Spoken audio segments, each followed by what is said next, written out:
I got this question so many times. 100 kilometers, why? Representing Switzerland, coming down the course here, this is Andri and Ragettli. So look at that. Back-to-back triples, history already made. Hey yo, what's good everyone? Welcome back to another video. And if you guys have seen my last video, you saw that I did my first ultra marathon. I ran 100 kilometers. This was one of the hardest things I've ever done in my life, and I got so many DMs and questions on Instagram about my preparation, about my food, about difficulties and much more. And yeah, in today's video I'm gonna answer all your questions. But before I'm gonna start answering your questions, make sure to subscribe. We are only 300 subscribers away from 50k subscribers. Alright, we're gonna start with the first question. Did you puke? No, I didn't puke, because if you run an ultramarathon, it's very important that you are never out of breath. And my heartbeat was always under 160 beats per minute. Second question, what do you eat before a run? On that day I ate oatmeal, and there was oats in it, one banana, date, milk, and yeah, that's it. Not too much, and it's also very important that you eat something which is very easily to digest. Next question is again about nutrition. What did you eat? Since it was my first ultramarathon, I am 100% sure that I didn't eat enough, but I also had no experience, so it's okay to make mistakes. But what did I eat? I ate 2 energy shell, 2 energy bars, 1 banana, and then a lot of berries. I love berries in general, and yeah, they were super easily to digest. So yeah, that was the food I ate during my 10 hours run. How did your ankle recover so quickly? Yeah, so for those who watch the vlog always, they know that around 3 weeks before I did the ultramarathon, I sprained my ligaments in my foot.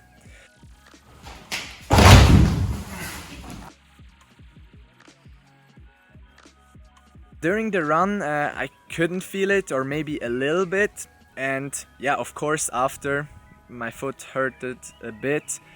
And yeah, in general it's still not 100%, it's around 70%, but yeah, it somehow worked for those 100k. Did you listen to music for 10 hours? Almost. I listened to music around 8 hours, but not all the time. What shoes do you wear? The shoe is called Energy Boost from Adidas. How many breaks did you take? I just took one real break, and that was like 2 or 3 minutes. It's the shot in the vlog where I ate the berries. Then I had to pee like 2 or 3 times, but that only took me like 30 seconds.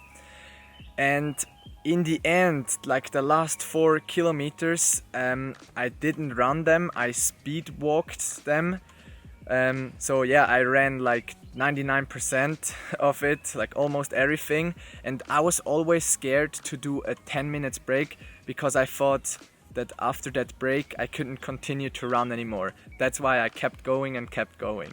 What do you think about during your run? If you run 10 hours straight, you have a lot of time to think about a lot of stuff.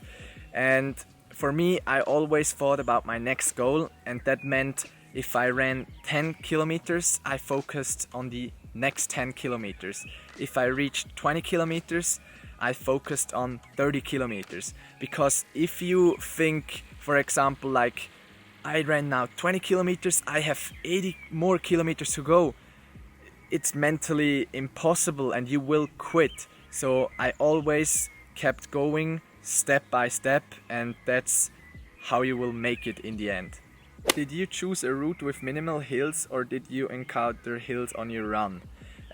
Yes, I chose a route which had less altitude. There was a little bit, but not too much, because it was my first ultramarathon. I wanted to make it a little bit easier, but maybe if I do another ultramarathon I will put some more altitude in it and make it even harder.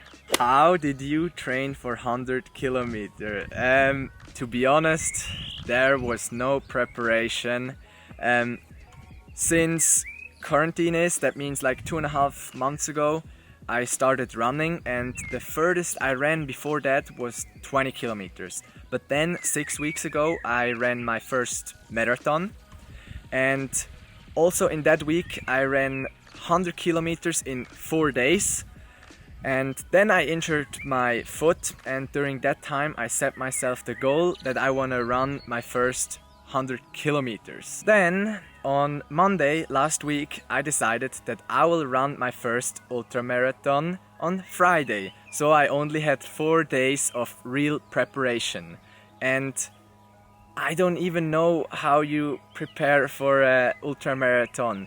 And here's also my point. Sometimes you don't need the perfect preparation, you just need to attack your goals and go for it. You can also run an ultramarathon with zero preparation, but of course it's gonna be harder. But my training advice for an ultramarathon: if you can run 100 kilometers in 4 days, you can do it. And in the end, it's just a mind game, believe me. Do you have any problems with blisters? No, I had nothing. And I have a little advice. If you use a stocking sock first and then you put your regular running sock over it, it works really well. How many liters of water did you drink on the run? Whoa, a lot. I think around 10 or 12 liters. It's really important that you always drink, even if you are not thirsty. How long did it take you to recover? It took me 2 days to recover, because 3 days later I was back in the gym doing a leg workout. But for 2 days I could feel my left knee a little bit. There was a tiny bit of pain. But I think what's really important, always stretch after your workouts. I'm a big believer in stretching, and that helps really well for your recovery. What's your best time on 10 kilometers? I think around 39 minutes, but I think if I practice I could go faster for sure. I had to change the place because the neighbors were making too much noise. Next question. What was the biggest obstacle you faced in preparation, and did you have any doubts? About preparation I talked about already, but doubts. Yes, I had a lot of doubts. The night before I almost couldn't sleep. The last time I was so nervous was probably 2018 at the Olympics. And yeah, I just had a lot of doubts because I didn't know if I am capable of running that long. But as soon as I started running, all these doubts were gone and I just focused on what I had to do. Is it more difficult mentally or physically? I think the mix makes it really difficult because both is super tough, but I will still say it's a little bit more tough mentally. How many calories did you burn? It's between 6,000 and 10,000. I am not sure about the exact number and I don't really know about that. But anyways, I went straight after my run to McDonald's and I posted that on Instagram as well. And now I got free vouchers from McDonald's. Were you thinking about giving up? Oh, good question. And I would answer it with no. Because before I did the ultramarathon, I told myself I wouldn't give up whatever happens, and I did that.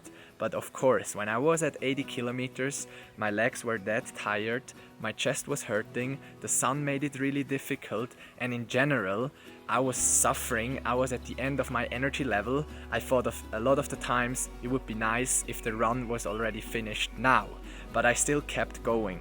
Quitting is one of the worst things ever, and if I would have quit at 80 kilometers, I would have gone to bed that day crying. 100%. So yeah, that's why I didn't quit. It's one of the worst things ever. Don't do it. Do you think you could have gone any faster? I think yes, I could. Maybe under 10 hours could have been possible. What's the next challenge?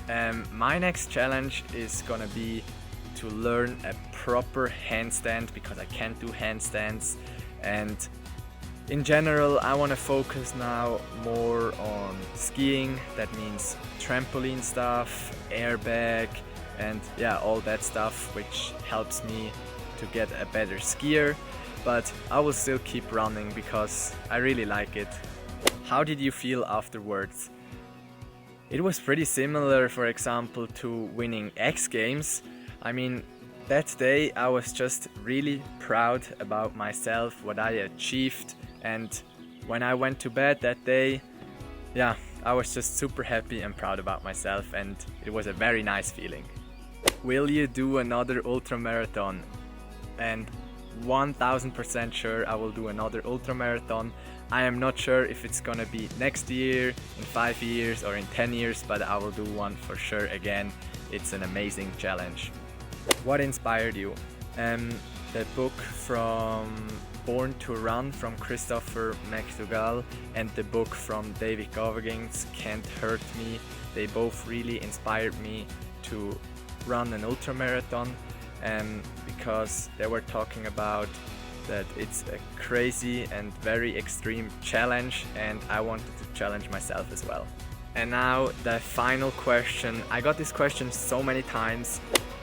100 kilometers, why? And the answer is actually pretty easy. I wanted to challenge myself. I wanted to prove myself what I am capable of, and that's why I did the ultramarathon. I also wrote this goal down to do it this summer, and if I write a goal down, I'm gonna attack it and do it. I'm not just gonna write it down and think about it. It would be cool to achieve it in 2 or 10 years, or it would be nice to achieve it one day. If I write it down, I'm gonna attack it, and that's what I did. Sometimes you just need to go out of your comfort zone and challenge yourself and try new things, and that's what I did, and I will keep challenging myself because that's how you grow. And yeah, it was just an amazing challenge. That's it for the Q&A. I hope you enjoyed it. If there is still a question you would like me to answer, let me know in the comments. I will try to answer them. And subscribe to the channel, like the video, and I'm out. Peace!